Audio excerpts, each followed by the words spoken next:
Hello, everybody, and welcome into Commodity Culture, where we break down commodities markets, sound money principles, and geopolitics, all with the goal of making you a better investor in the commodities sector. My name is Jesse Day. Today is January 29th, 2026, and I'm thrilled to be joined by Alasdair Macleod, a 40-year veteran of the finance industry, an expert in precious metals, and the author of the Macleod Finance Substack.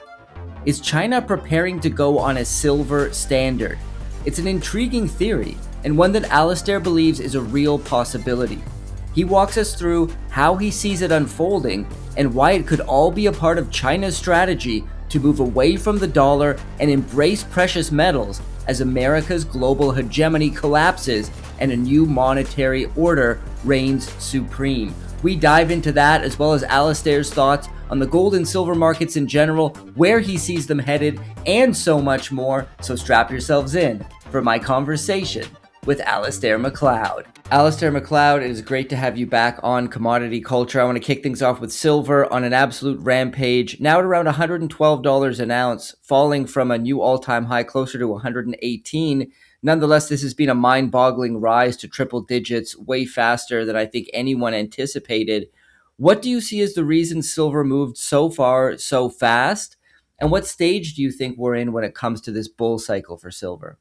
Well, I think it's probably worth commenting on what's happened today. I mean, we've fallen from 121 or something down to 108 and change, I think.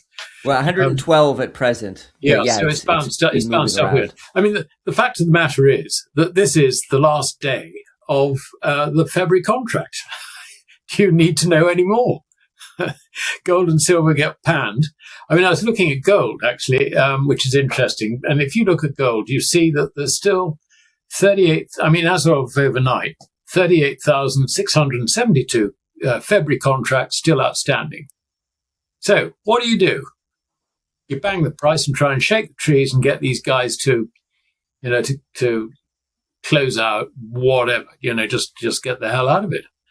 I'm sure quite a bit of that will be standing for delivery, which is something else which I think the swaps would try and discourage because they don't really want to get rid of physical. This is the problem. It's when we look at paper markets, the problem I think we have is not so much speculation. It's more demand for physical. The paper is being turned into physical. Now, we're not leading in this. It's China that's leading in it. I mean, overnight, I think silver closed on the Shanghai Gold Exchange at around about 135, something like that, and about 138, I think, on the futures exchange. So,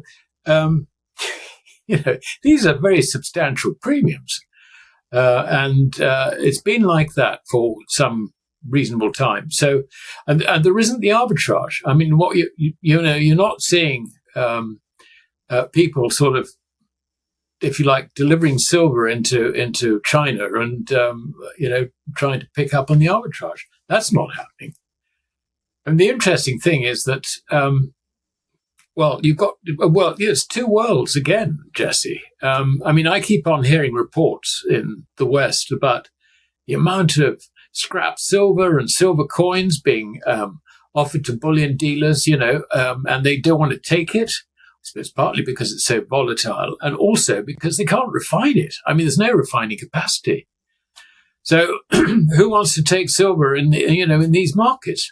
But if you go to Asia, bear in mind that it was as recently as 1935. I know it doesn't sound recent, but China was on the silver standard. They understand that silver is money. And I remember as a youngster, I was sort of early 20s, late teens, I think, going to the Middle East. And Maria Theresa silver dollars, thalers, were circulating as money. And if you went to somewhere like Basra in Iraq in those days, I mean, there's a whole silversmithing business turning these things into, rings and, jewelry and all the rest of it. I mean, pretty low grade stuff, admittedly, but you can see that the idea that silver is actually money is something which is far more embedded in the Asian psyche than it is in ours. I mean, we've always seen silver as small change, yeah, but not in Asia. This is actually, as far as they're concerned, real money, and has been for as long as anyone can remember. So the demand, if you like, when you can see that you've got geopolitical things actually happening, and you've got your own central bank rushing out and buying gold, selling dollars to buy gold, selling US treasuries to buy gold. You know, as the ordinary person, let's say in some regional town in China, what do? Do you go for gold? No, you go for silver. Of course you do. And this is why demand for silver has just gone off the charts. And at the same time, industrial demand is the highest it has ever been. I mean, when you look at photovoltaics and also electric vehicle demand for silver is just absolutely amazing. And India, in particular, is an economy which is now growing very, very rapidly. It's roughly where China was, say, 20, 30 years ago. And its demand for silver, industrial demand, is again off the charts. So there is no silver around. And, people are buying silver. Industrial users are buying silver, say on COMEX or in London, and effectively standing for delivery. But where does it come from? They haven't got any. If you look at what's in the London vaults, it's almost, not entirely, but it's very substantially ETF silver, which you can raid if you're an authorized participant. But if you raid it today, you've got to pay it back tomorrow. There's an awful lot of the silver which is held in London vaults, which is hoarded, if you like, and therefore not really available on the market. There is just no liquidity in the market. And if you look at the level of open interest in silver, it's low.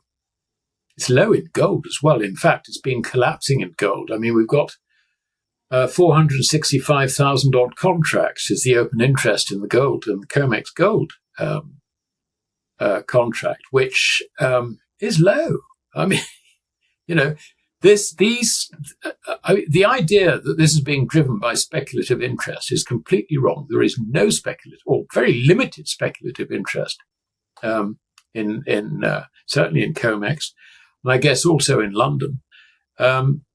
No, it's being driven by monetary factors, in effect, and in the case of silver and also platinum group metals, with industrial undertones.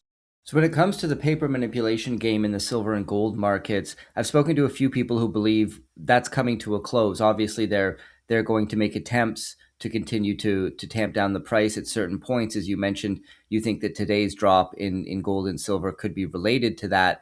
But in the overall grand scheme of things, are we in a situation where all of the shorts are having to close their positions and go long? And over the course of silver, especially running up the way that it has, how much money do you think may have been lost by some of these bullion banks shorting the metal? I haven't actually done the calculations because you've got two markets. So we're only seeing half the story. I think it's true to say that in the case of gold, the short positions on COMEX are actually covered by long positions in London.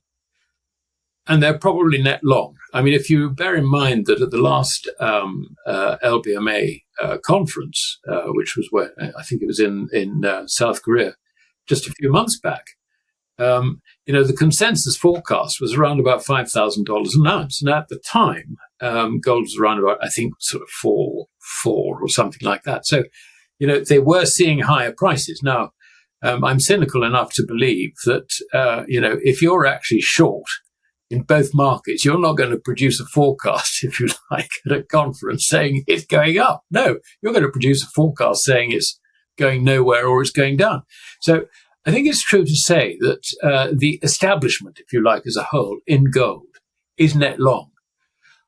But of course, they're net long in synthetic gold, not the real stuff. So that is a potential problem as these markets become increasingly destabilized. The case in silver, I think, is somewhat different. I'm sure that there are some long positions in silver, synthetic again, forward positions. But if you look at COMEX, I mean, that I think is really where the problem is.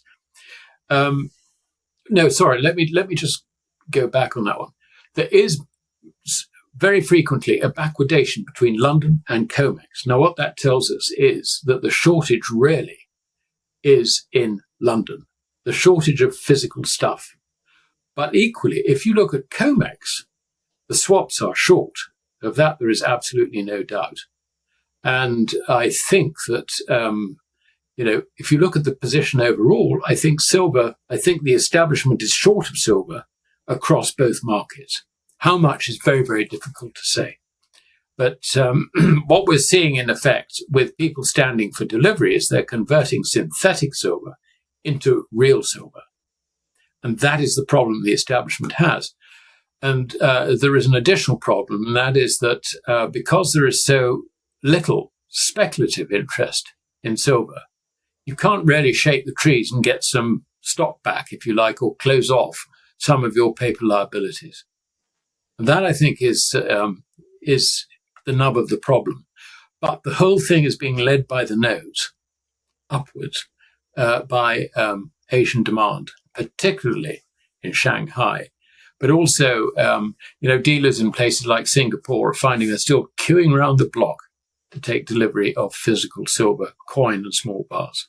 The sponsor of today's episode is ARC Silver Gold Osmium. Owner Ian Everard is praised even by his competitors as one of the most honest and level-headed bullion dealers in the United States. They have some great prices. You can see some of them displayed right now on screen. Take advantage of these specials today by reaching out to Ian at 307-264-9441 or by email at ian@arcsgo.com.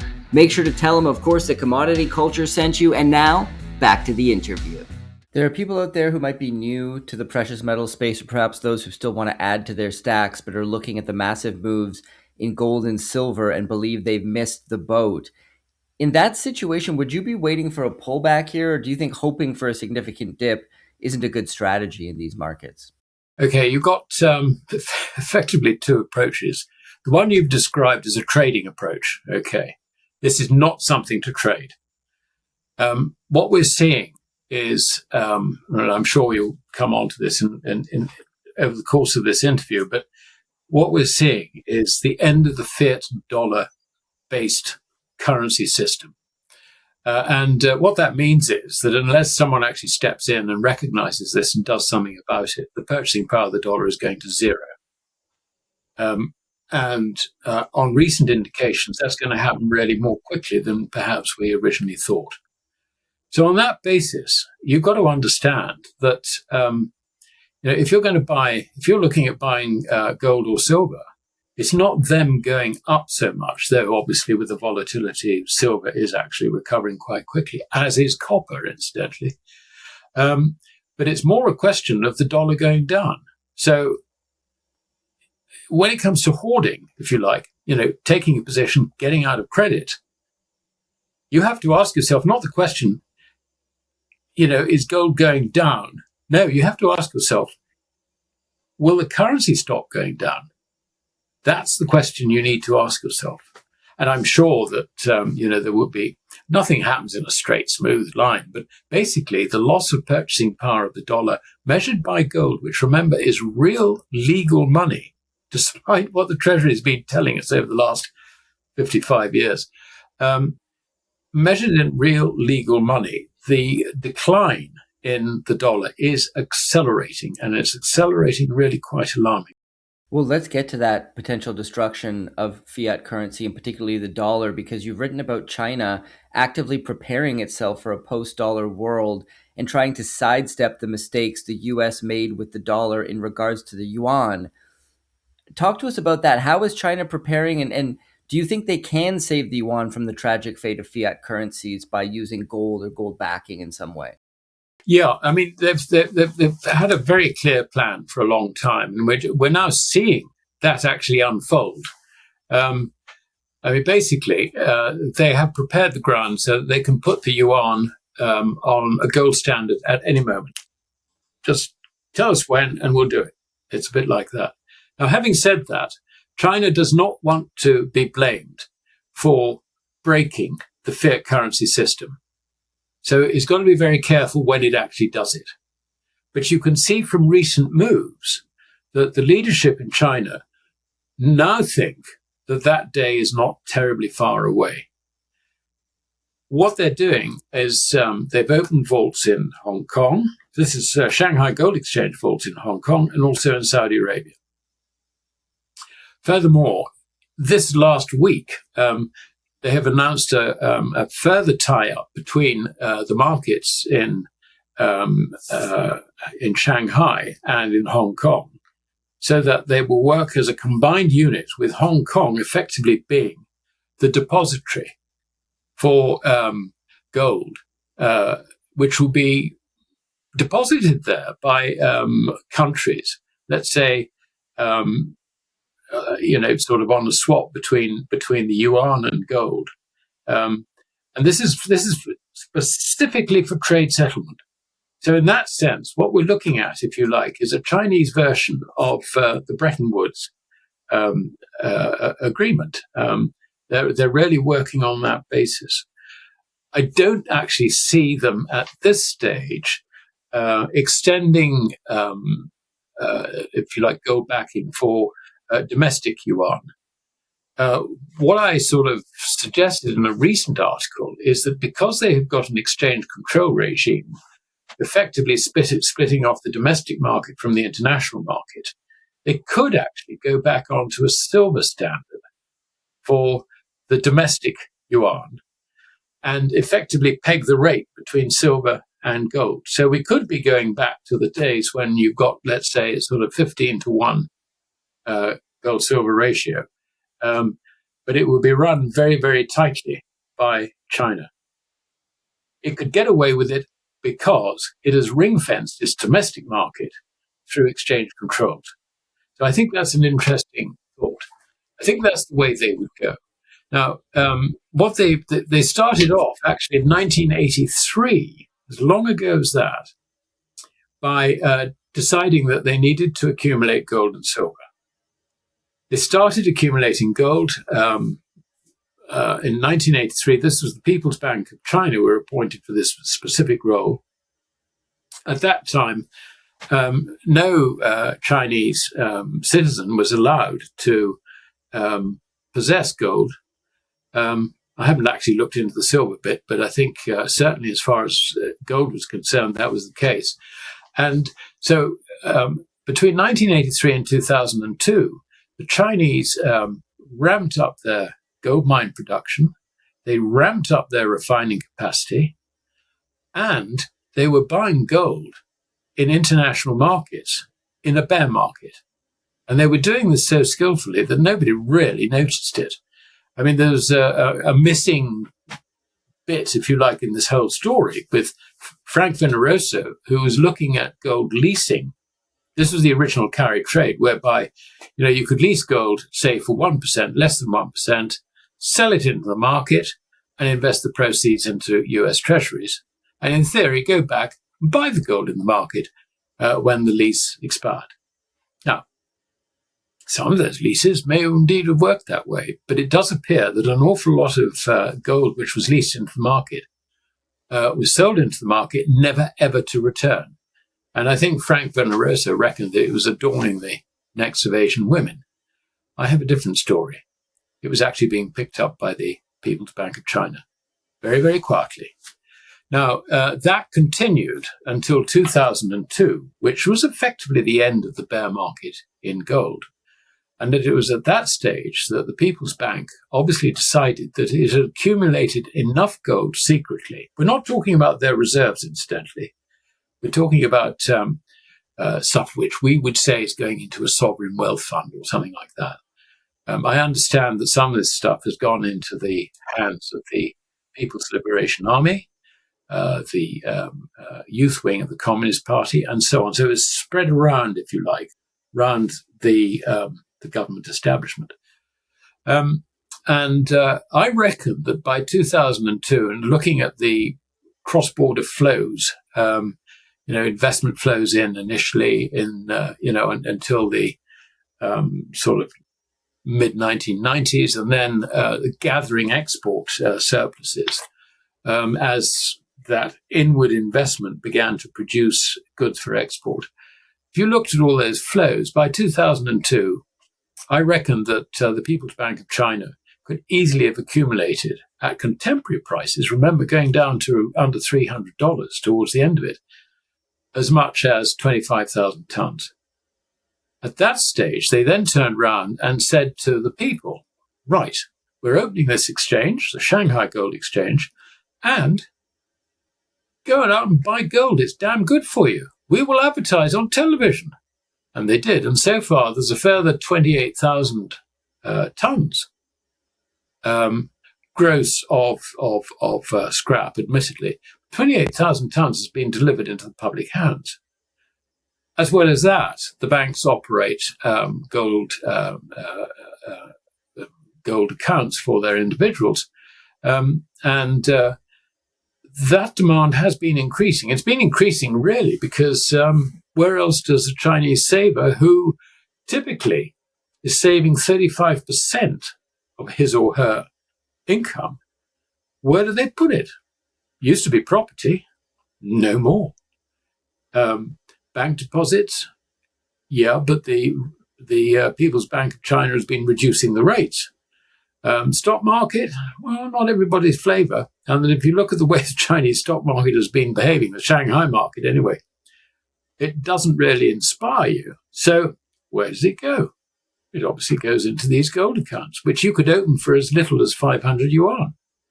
And it just runs alongside your deposit account at your bank.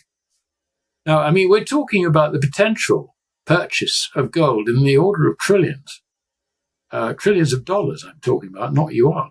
So this, you can see that we have a situation basically where demand from Asia is considerably greater than anyone in the West really thinks is likely. This is an extraordinary situation. And when it comes to silver, basically what the Chinese authorities were doing there, I mean, this was a different story. What they were doing there was ramping up their refining facilities. They were buying in doré from miners all around the world. The payment was going through, I believe, JP Morgan. And they were using, if you like, the relationship with JP Morgan in order to control the price. So they suppressed the price. And they did that very successfully for some considerable time. And as well as that, of course, they have been importing ore for refining from other metals, which include silver, copper, lead, zinc, whatever, which has got silver. I mean, bear in mind that almost 60% of mined silver comes as a byproduct of these other base metals. So, I mean, they have been accumulating huge quantities of silver, and they've been doing this for the last 25 years, to my knowledge. So we now have a situation where recently they turned around and said, well, you had the rare earth story. You're not getting our rare earths, they say. And they also said that we're changing the licensing arrangements for silver. I can't remember. There were two other commodities at the same time, which were sort of not rare metals, but certainly important metals, particularly in for defense applications. Tungsten was one of them, and so this new licensing regime came in on January the 1st. Now, so far, there is little evidence that this has actually interfered with the pricing of silver in Shanghai. If anything, the problem is the other way.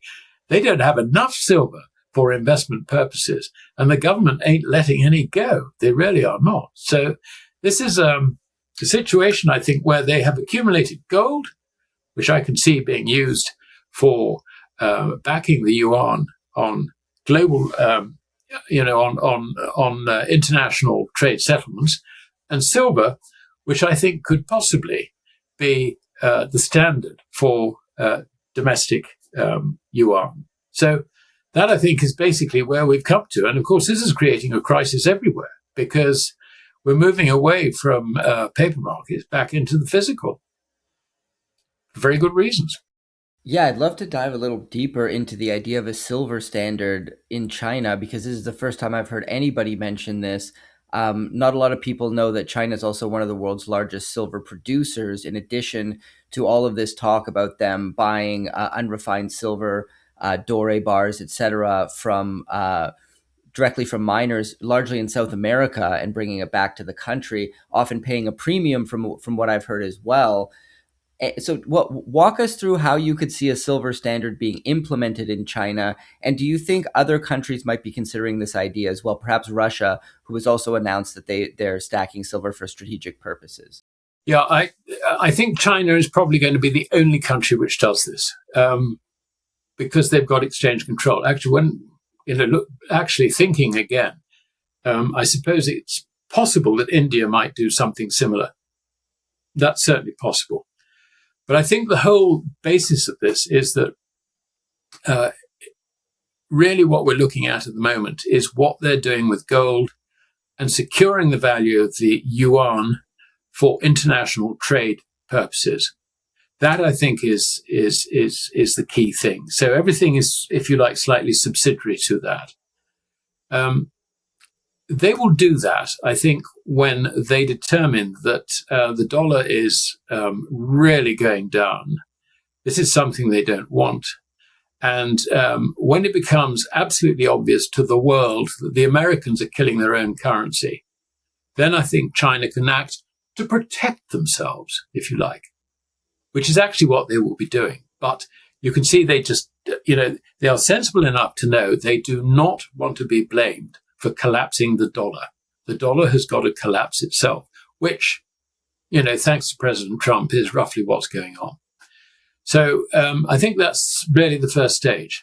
We then have to consider if this is going to be just limited to trade settlement, which I believe is the case.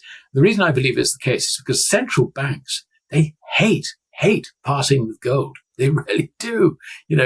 God, we don't want to give this to the people, for goodness sake. You can see that they really see this as something which, the people shouldn't have. This is far bigger. Okay. So you then have the problem. Well, how do you secure the domestic yuan? And I think that it makes sense. I'm speculating here entirely, but it does make sense given that the history of the domestic market, the domestic Chinese market, was a silver standard. And there is this understanding, if you like, amongst the population that silver is money, whereas we just think it's small change. I think that it does make sense for them to go down that road. And for the same reason, I think it's also true of India. But it does require an effective separation between international yuan and domestic yuan. Now, they do have this with exchange controls. India also has it with exchange controls. So I think those two countries could do it. The yuan itself, when it comes to international trade, I think the Chinese see this as being the single currency which is acceptable to the whole of the Shanghai Cooperation Organization.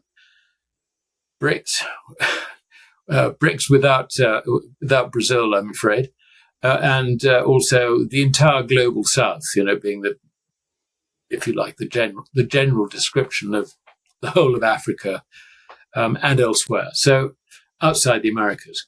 So I think that, to my mind, does make some sort of logical sense. And I think that's the way in which they're going. We can see it with gold. We've yet to see it with silver. But, is this why the silver is so strong in China? I mean, is this part of the story? Well, it's an interesting thought. I think that what we're looking at, if my suspicions here are correct, then we're looking at the gold-silver ratio certainly going back down to the sort of 15-ish level, which was pretty much what Sir Isaac Newton came up with when he was Master of the Royal Mint back in, 1720, 30, whenever it was. So this, I think, it's a big argument for silver going quite a bit further. And given that the gold is continuing to reflect collapse in the purchasing power of the dollar, then you can make an argument that silver could go 400 or 500 ounces quite easily. And the interesting thing is there are no speculators in there. Normally, you get speculators, it behaves like an investment. There comes a point where, they start taking profits, or, the market makers, swaps, whatever, can then shake the trees and bring it back. And you get a bear phase, or, at the very least, probably a bear market. But this is a very different situation. This is not an investment game. This is a big, big monetary game. And it's the end of the fiat currency system. And that, I think, incidentally, is going to accelerate very significantly in 2026. Because what gold is telling us, the relationship between gold and the dollar, is that the purchasing power of the dollar is going to fall a lot more rapidly than anyone thinks. Or put another way, the rate of inflation in 2026 and going into 2027 is going to be far, far higher than anyone at the moment can imagine. And that, I think, is going to be the big surprise on the markets. Well, with this, the theory that you've laid out and that you've spoken a lot about on your Substack as well regarding the end of fiat currencies, do you still see the US dollar as the prettiest mayor at the glue factory, so to speak? Because a lot of people, when discussing the potential, loss of reserve currency status of the dollar, or the talk about the death of the dollar, point out to the amount of US dollars that exist in the Eurodollar market, which is essentially US dollars held and transacted outside of the US. They see that as proof that the dollar is far from doomed. There's so much money in the Eurodollar system being used at present that if the dollar were to suddenly go away, the entire economic framework of the planet would collapse. What are your thoughts there? The Bank of International Settlements 2 or 3 years ago did an analysis of offshore dollars. In other words, the dollars which are not recorded in the tick figures. And if you're looking at the Eurobond market, you're talking on their figures a figure like $13 trillion. All I would say is that you've got people owning dollars to the tune of 13 trillion. And if they don't like the dollar, they're sellers.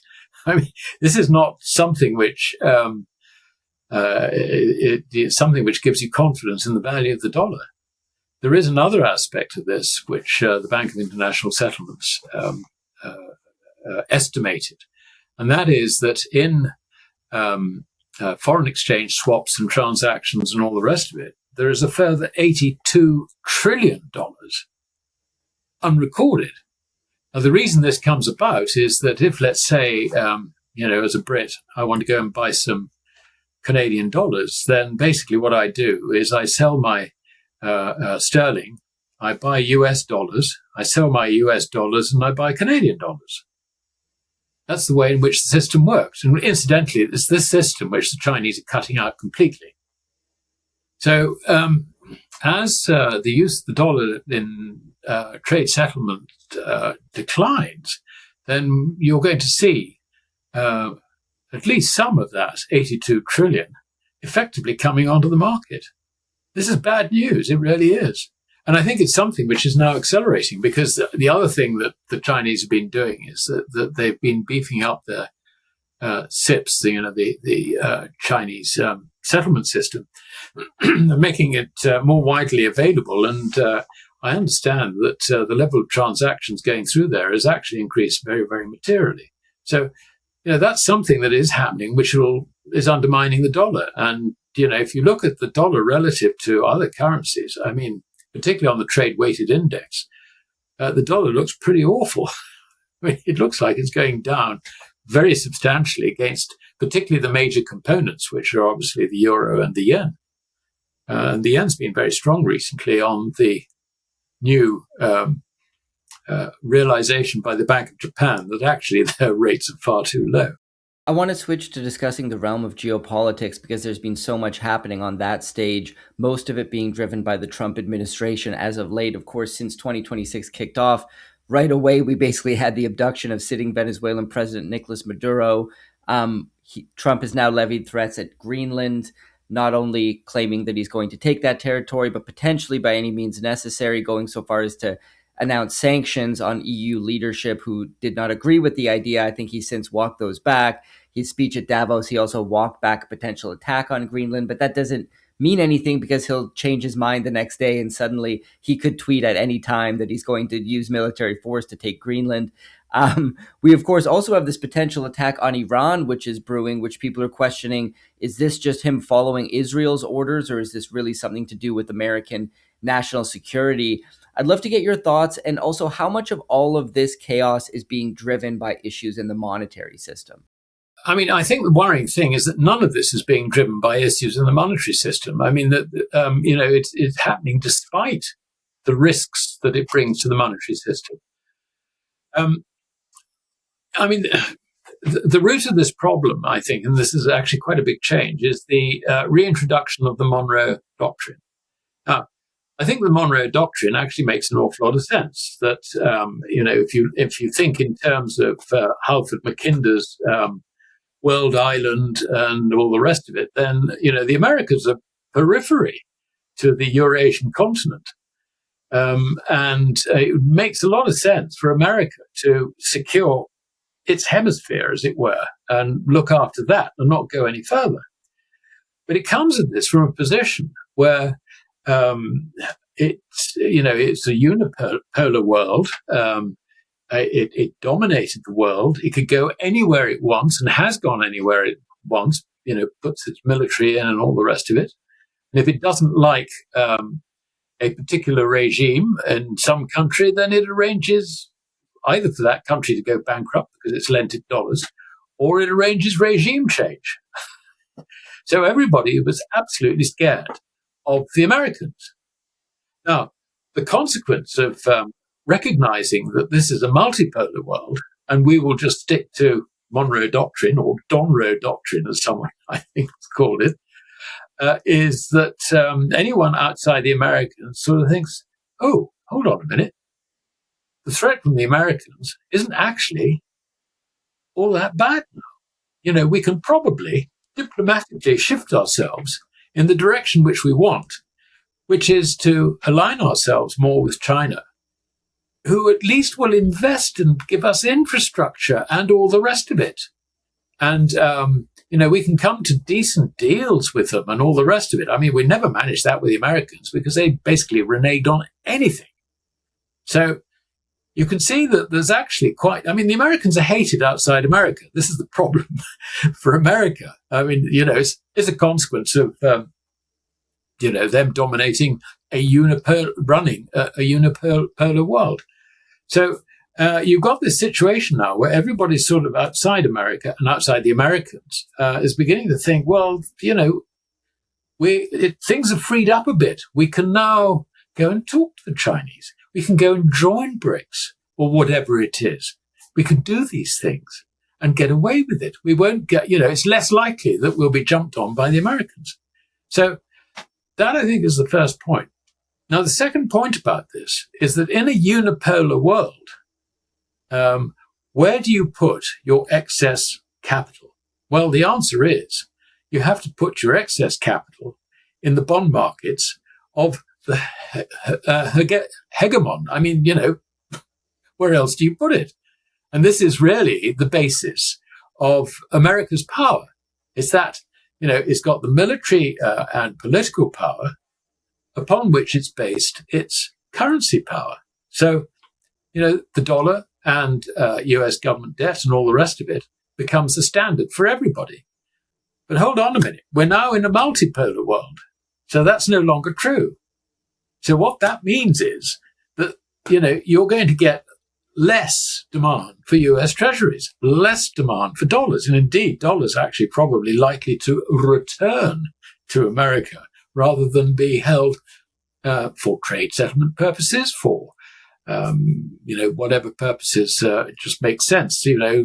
bank liquidity, central bank liquidity, and all the rest of it. So that is, I think, a major, major change. And it's an unexpected consequence, if you like, of the Monroe Doctrine. That the America, in effect, is sending the signal that it's backing out of the rest of the world. That has important implications. Now you talk about Venezuela. They go in and they kidnap Maduro. And worse than that, they kidnap oil tankers with oil for China, grab that oil and sell it for the benefit of the Americans. This is piracy. So where does this leave the Chinese in terms of looking at this? And they've got substantial investments and projects in Venezuela. This is not going down well with China. And I think it's part of the reason why China is beginning to accelerate its move away from US treasuries, from the dollar, and tightening up, or if you like, capitalizing on this move towards a multipolar world, which is now effectively US policy. So that's the first thing. And then you've got Greenland. I mean, the way in which President Trump has gone about this has just put all European noses out of joint. Now, Europeans are a pretty stupid lot, let's face it. But, I mean, they did actually finally sit up and notice that the relationship with America isn't all sort of nice and sweet and all the rest of it. And, okay, he was sort of banging on about, tariffs. And let's face it, the European Union is a very, very bad, got a very bad record when it comes to free trade. I mean, free trade can't possibly have that. We've got to stop everything coming in, which will affect our farmers, our this, industry, that industry, whatever. So, and then of course, little old Denmark finds that it looks like the Americans are going to walk in and take the whole of Greenland. So you've got pension funds in Europe now who are basically the holders, if you like, of Europe's interest in US Treasury debt. Basically have all turned sellers, starting with the Danes. I'm exaggerating slightly, but that's the way it's going. And you've got, that nice Mr. Besant who has got probably a deficit on the balance of budget of around about $2.5 trillion in this current year. I mean, it's running over what was planned, as far as I can see. But so $2.5 trillion there, and he's got to refinance about $10 trillion. 1/3 of the total, more than 1/3 of the total. So, how's he going to do that in the face of foreign selling when foreigners own sort of 8.5-9 trillion of that debt?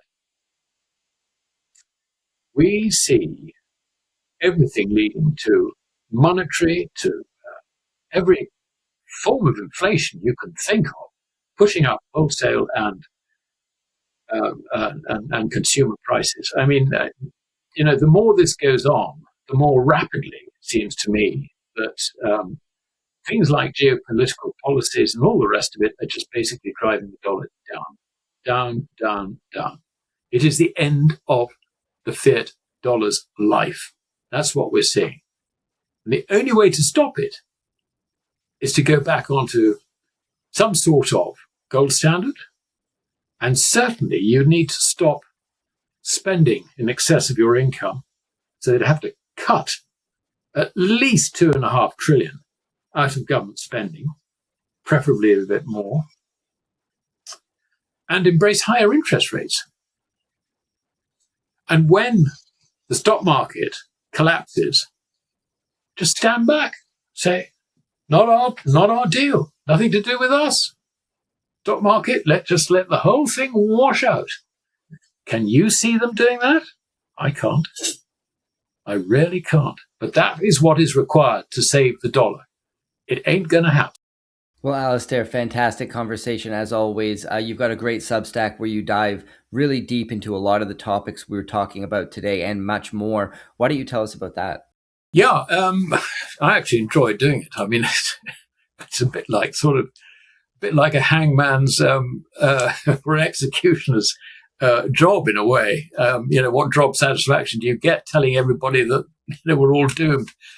But actually, seriously, my mission really is to try and inform people so that they can take the decisions to look after themselves properly. And what I see coming up, it is desperately important for people to understand the extent of these problems and to protect themselves. And I mean, quite simply, it's a message of getting out of credit, which, so what's credit? Currencies are credit. Oh, really? Yes, they are, because they're on a balance sheet with, an asset on the other side. It's a liability of a central bank with an asset on the other side. That's the way the balance sheets work. They stopped promising that you could exchange it for real money, which is only physical gold or silver, way back in 1933. They haven't done it since. I mean, there was sort of Bretton Woods didn't give U.S. residents, U.S. citizens the right to exchange their paper dollars for real money. No, that was withdrawn. It's effectively America's default goes back to 1933. And you've got to understand this. You've got to understand the implications. And it's very important because what's ahead is the unraveling of all these distortions. And you need to protect your family and also your community if you can. No, you can't obviously protect everyone. But look after yourself and your family and be prepared, if you like, to help those in your community with, there are going to be shortages of food. If you live in a city, you're not going to get food easily, almost at any price. That's the way this is going. It is no joke. It really is not. It's no fun. You need to understand the importance of this. And that's really what I set out to do with my Substack. Well, I'm going to put a link in the description below to the Macleod Finance Substack so people can check that out. And I'll put a link there to your X account as well. Thank you so much, Alasdair. Once again, enlightening conversation, and thank you for coming on the show. Well, thank you very much for having me, Jesse. Thank you for joining us today. Our sponsor, ARC Silver, Gold, Osmium, has some great prices on silver bullion products right now. They are on your screen. These are subject to change, and well supplies last, so be sure to reach out to owner Ian Everard today at 307-264-9441 or by email at ian@arcsgo.com, and make sure to tell him that Commodity Culture sent you. And pick up your Commodity Culture Stack Silver, not Fiat t-shirt. Represent sound money in style using the link in the description below, and I'll see you guys in the next episode. Commodity Culture is a series on commodities and natural resources. If you would like to see more, be sure to subscribe and hit the bell notification so you're always up to date with the latest episodes.